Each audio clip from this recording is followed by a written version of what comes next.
Good morning sa lahat. Ito yung ginawa namin. Ito naman yung nasa taas si JMB. Ito naman si Texon.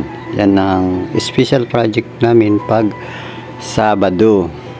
Yan. Nililinis namin to yung ano sa ilaw. Yung ibabaw pati yung mga gilid-gilid nito. Kailangan siyang maputi. Yan. Gamit ang konting pabulang Joy. Tapos basahan. Ayan si Alarma PHTV. Yan, nililinis din niya yung parts banda dun sa kabila. Oh. Yan, nililinis niya.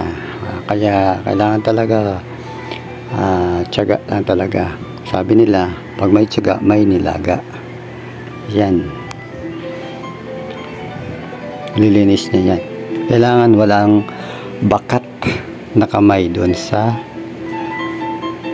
may salamin, sa may ilaw. Yan. Para pag bukas ng ilaw, malinis